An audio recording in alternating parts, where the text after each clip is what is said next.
Hi everyone, Wismeril here. Today I want to bring you guys a quick update on the best speed farming build for tier 9 of the Abattoir of Zir. This video is a follow-up to the last build that I posted on the channel, which was a very tanky build in order to first approach the Abattoir of Zir and get to know the threshold when it comes to health pool of the monsters, depending on the tier that you're playing, the threshold that you're reaching every 5 tiers, the +1 tier increase in terms of damage you receive, and in terms of HP pool that the monsters receive. So this first video that I shared a few days ago is still relevant. If you are new to the game or if you are struggling a little bit with the Abattoir of Zir, I really recommend you assemble this first build in a video that I called Speed Farming the Abattoir of Zir under 3 minutes. It was a very tanky build, having a very tanky amulet. And if you're struggling, by all means, you need to assemble this version first in order to get your new glyph, to level it up a little bit, to loot some interesting gear that will be eye level superior to 900 from the Abattoir of Zir. And once you feel very confident with everything you're discovering in the Abattoir of Zir, playing this very tanky setup, I recommend you switch to this version. Now, what is this version about? What we're doing here is we want to speed farm tier 9 exactly of the Abattoir of Zir under 3 minutes. Most of your runs will be, like the average of my runs are somewhere around 2 minutes 45, because you will have some very good clears that will be way under 2 minutes and 30 seconds. And you will have a few clears occasionally because of the map layout and because of the combination of the encounters that you're going to find, where there's going to be maybe 6 elites total with 2 aura trash mobs that you have to kill first, and maybe the bosses are going to spawn in an inconvenient location, and sometimes you're going to have a few runs that are going to be between 3 minutes and 3 minutes 15 seconds. But the vast majority of your runs should be around 2 minutes and 45 seconds. It is optimized to run tier 9 of the Abattoir of Zir, because tier 1 to tier 9 is fairly easy. The last patch that was released reduced the damage the enemies were dealing to you by around 20% from tier 1 to tier 9. And then from tier 10/11 to 25, it was unchanged. And you're going to notice that from tier 9 to tier 10 and 11, there is a very big jump in the hit points pool of the monsters, making it not optimal to run, because for just one extra tier you're going to have longer runs, and the extra experience, glyph experience that you're going to get is not worth this +1, +2 tiers in my opinion, unless you can assemble the next build that I'm going to show you later, which is in a few days, which is going to be about reducing your damage when you are injured. But that's a totally different video. For now, this one is not really, it's a very easy gameplay. You don't have to be injured. You don't have to pay attention all the time to your shields and the rotation of your skills and stuff. This one is basically brainless, like go forward, hit everything dies, and that's it. And every 2 minutes and a half or 2 minutes 45 seconds, you just level up your glyph and get some pretty juicy loot, hoping to get the right affixes on them. So really, tier 9 is what you should be aiming for. But if somehow your gear is not perfect, and tier 9 is too long for you, then you should aim for somewhere between tier 5 to tier 9. Maybe with the gear you have, it's a tier 6 or tier 7. No shame, like just go for what is fast, like what you can clear reliably, around 2 minutes 45 on average. And a good way to know if you are running the correct tier is you need to be able to kill all elites when they are stunned, and during the duration when they are stunned, you need to burst them out. Occasionally, maybe because of some lightning spear, they will be stunned off screen, and then when you arrive, they are not stunned anymore, they are uncontrollable, they are immune to CC for 5 seconds. Then you need to be able to kill them in 2 CC cycles. So 5 seconds of being crowd control, 5 seconds of being immune to crowd control, followed by another 5 seconds where they can be controlled, and that's those 2 cycles you're looking at in order to kill them. If it takes more than 2 CC cycles to kill them, you're doing it wrong. You need to decrease the tier that you're running. Same for the boss, the vampires at the end. You need to kill them between 2 to 3 CC cycle. If it takes more than 3 crowd control cycles to kill them, you're doing it wrong. Reduce the difficulty of the tier, right? So this will ensure that you have consistent runs of less than 2 minutes 45 or 3 minutes, and where you can reliably burst the elites. Look at that, they're all stunned. Well, this one is a special case because there's an aura protecting trash mob. So then I go back to the elites, they're immune to CC, as you can see. Then I'm going to kill them when they are immune, but I could have done it when they are immune or in the next cycle when they were prone to crowd control. That's how it works. So that's how you should know which tier you really want to run. And in my experience, tier 9 is great. Very fast run, you will not die, and you will get, like, you get 4 to 6 yellow items every run. And if a run is only 2 minutes and 45 seconds on average, it's very optimized in terms of glyph XP and also on terms of the yellow items you're looting after each run, because you're having many runs per hour, therefore you increase the chance to get that fat juicy loot that you're looking for, high level, superior to 900, and the right affixes. So that's pretty cool. Now let's look at that. So you see they went from 1 CC cycle to immune to I will kill this one. Now this one can be controlled again, that's cycle number 2. And I'm going to kill him before he becomes immune again to crowd control. So those are 2 cycles. And as you can see, the glyph level that I'm using is, I think it was tier 17, if I'm not mistaken. My glyph, yeah, is tier 17 or 18, something like that. So not very, very high compared to the one you probably have. Hell, maybe yours is even higher than me, because I didn't play on Wednesday, Saturday, and Sunday. So yeah. Now let's look at the build and let's see what changed really from the previous version that I shared. So there's going to be 2 versions in the planner, the one that have Shaco and the one that doesn't. That's the only Uber unique you need. Ahavarian is not needed. The amulet that makes you unkillable is not needed. You don't need it really. You won't die, trust me. So what did I change? All right, I changed a few things. First and foremost, mana management. We are not running anymore the Chain Lightning enchantment, the Recharging Ring, and the Static Surge Paragon Legendary Node. Because if we get rid of those, we can pack even more damage multipliers. We can optimize even further our Paragon board, and we can make room for the Lightning Spear enchantment, which is very good at chain stunning the enemies all over the place and then bursting them out once they are stunned. In this approach, I really went for the burst approach. You're speed farming, you want to kill enemies fast, and you want to kill them when they are stunned by your lightning spears. Every time you collect crackling energy, and you're going to be crackling a hell lot of them, there's a 10% chance that you conjure a lightning spear that has around 60% critical strike chance.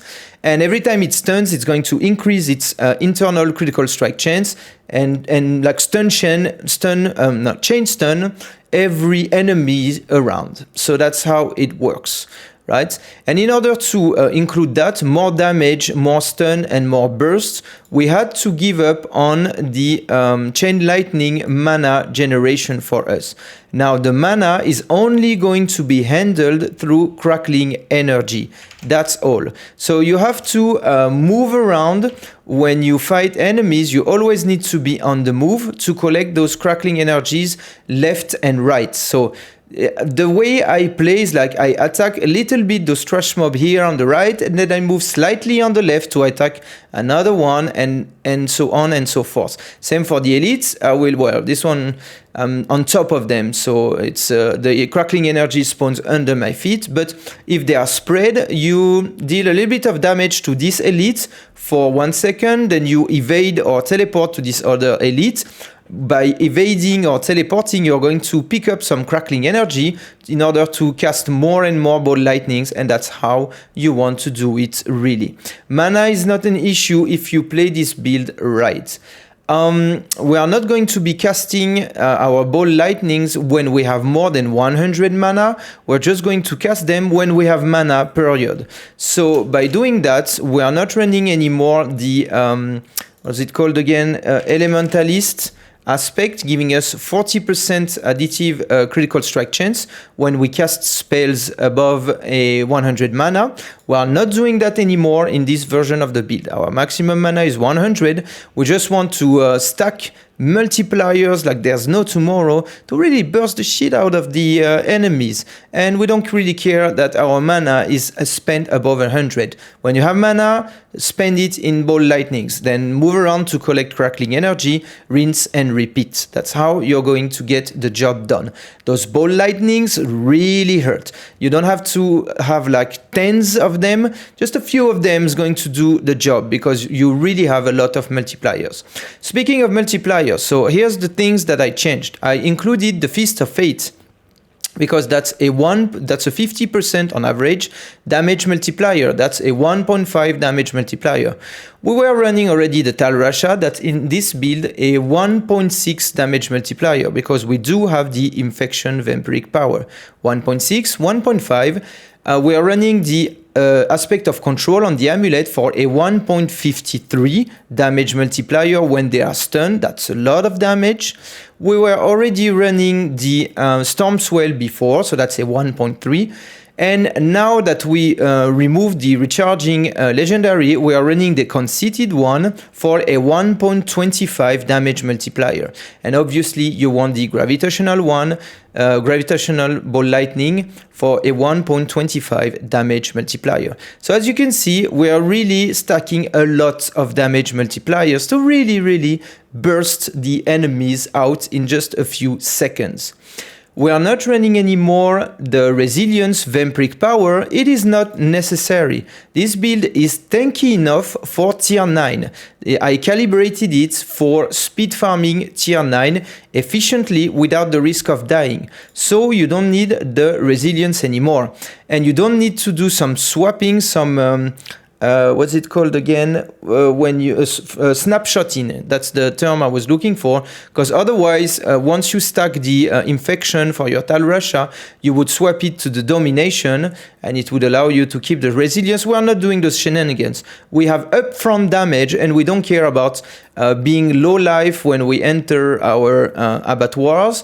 We don't want to be swapping things around. I designed this build to be efficient and not needing to do any swapping. So we are running de facto the domination vampiric power for a 24% damage multiplier, and the execution that I like so much in the Abattoirs of Zir is going to be here on the vampiric power. So we don't need to have it anymore on the Paragon board in the color, rare and magic nodes, and as an affix on our weapon. We don't need this execute anymore.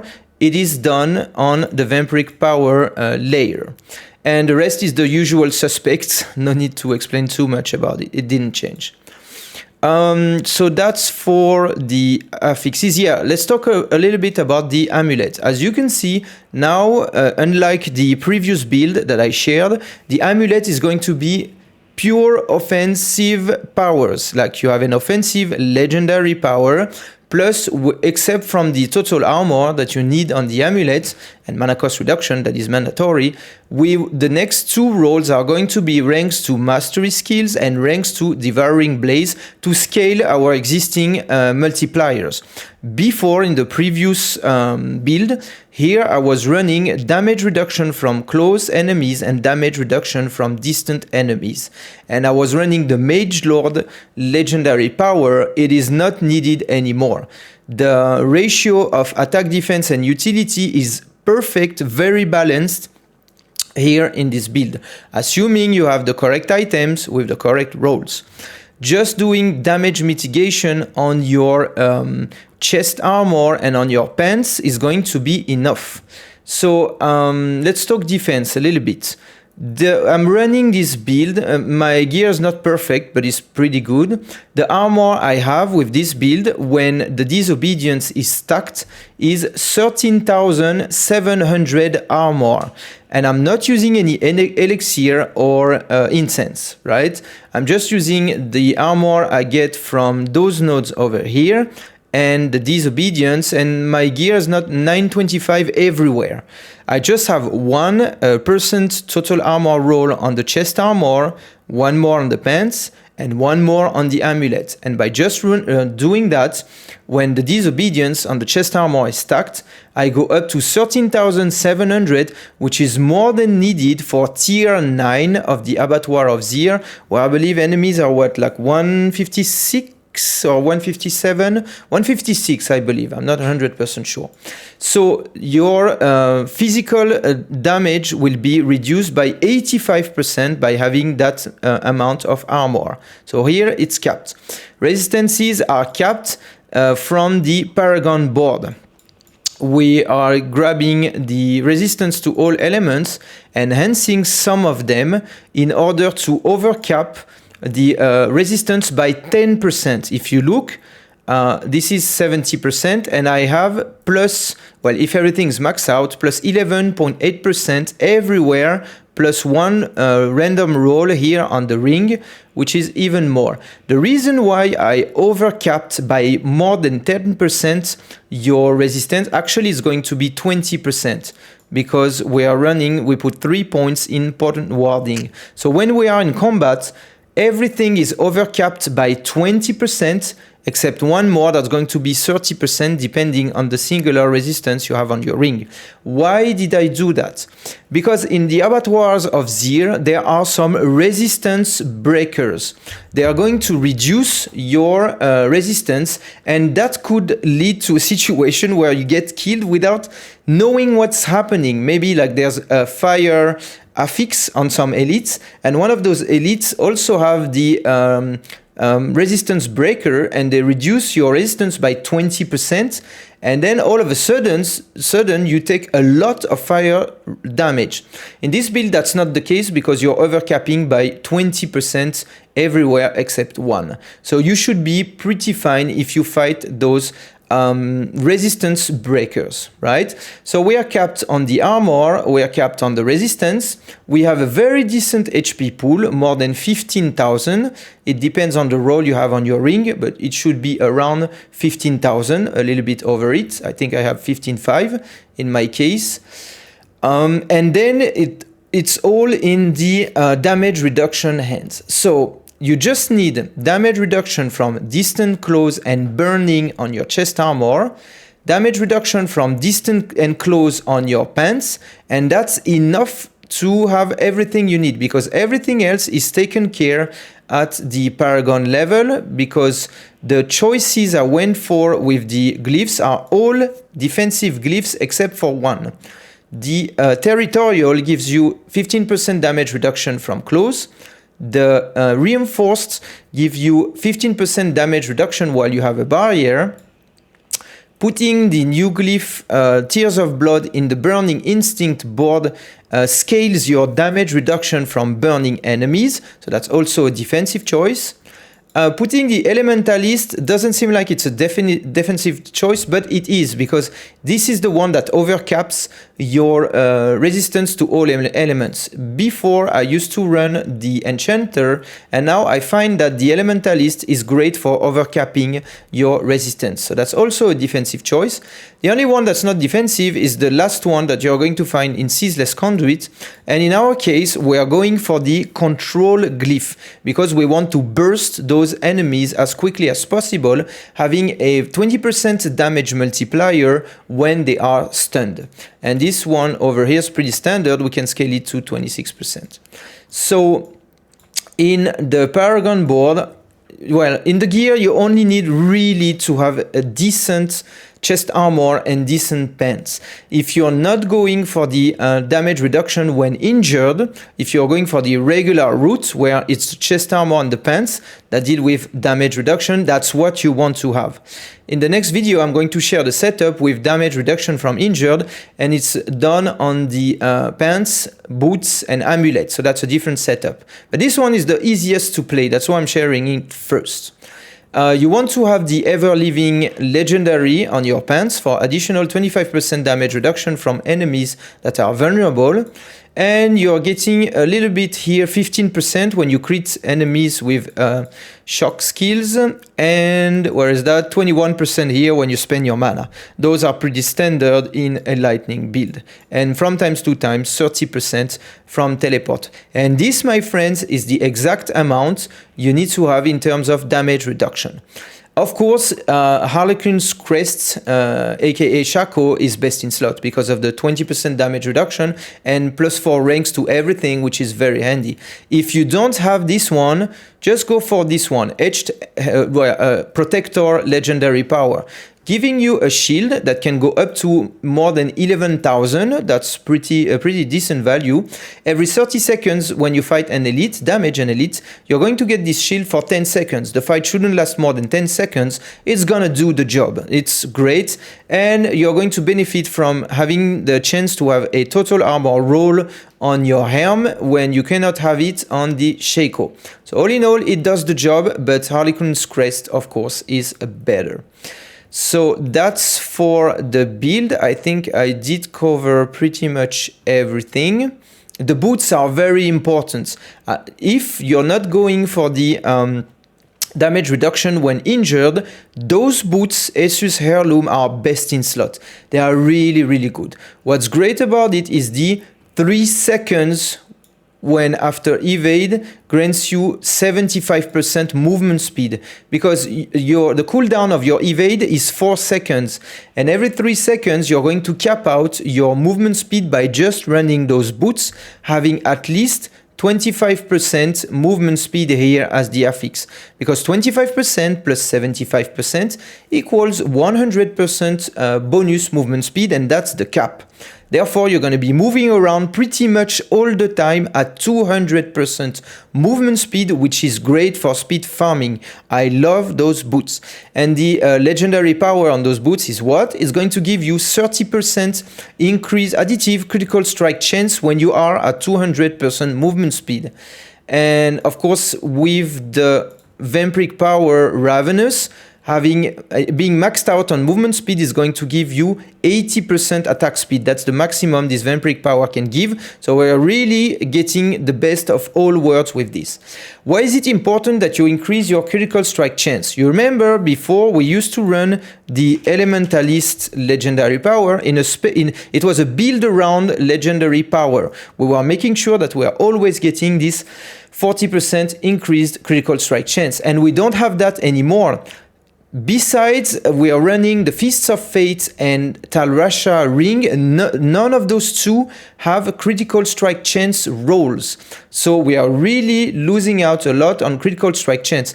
If we are maxed out on the ring and on the offhand, those are the 2 remaining slots that can have critical strike chance, we can only get to a little bit more than 30%. This is very low. You really need those boots in order to have 30 plus 30, 60% critical strike chance.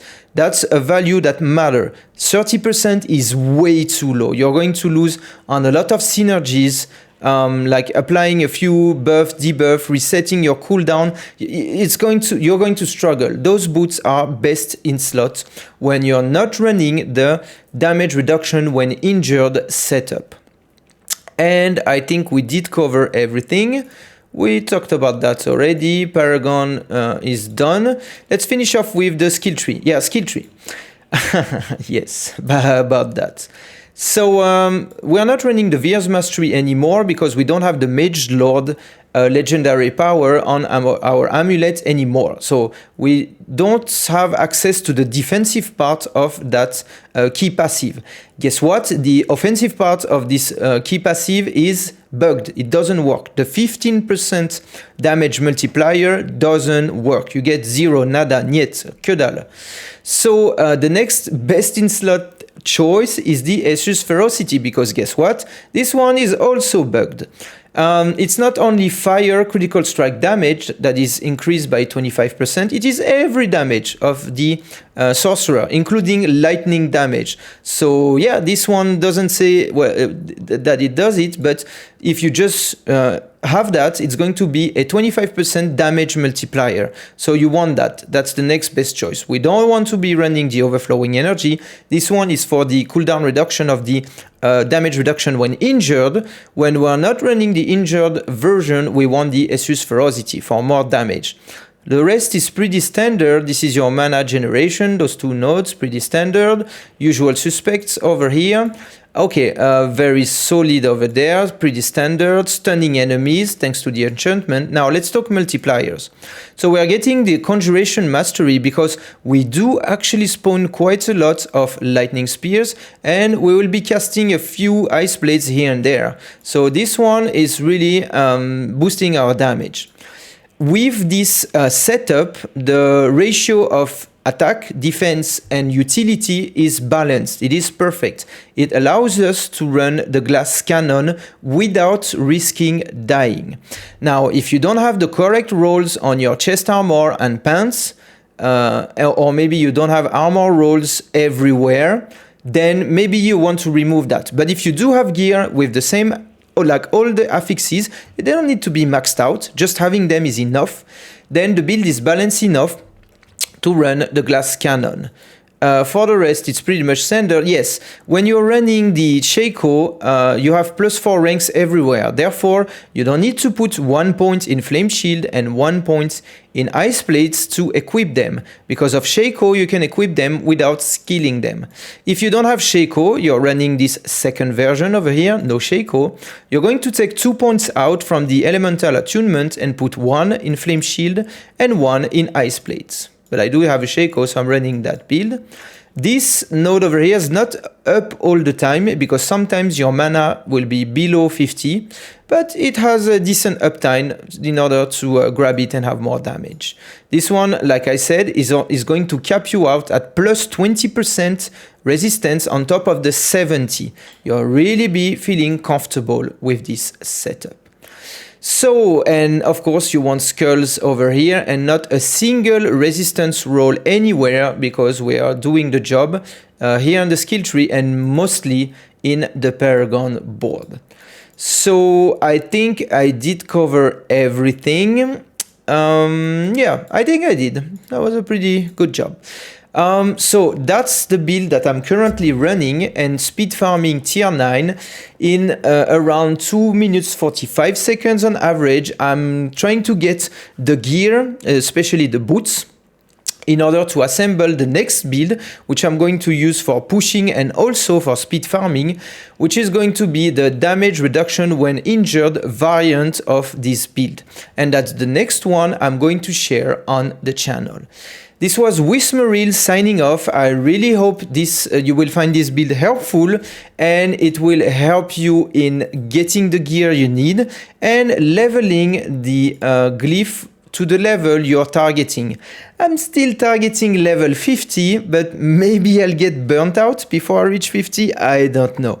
For now, my glyph is only 17, but Abattoirs of Zir just released, and I didn't get a chance to play during the weekend, so I'll be blasting for the next weeks before the holidays, and I'm still somehow targeting to get my glyph to this sweet level 50, where the range is going to increase, and I'm going to share the updated planners for all my builds when I get there. In the meantime, this was Wismeril. Have a wonderful holidays, Merry Christmas and Happy New Year, if I don't get to show you a new video in the meantime.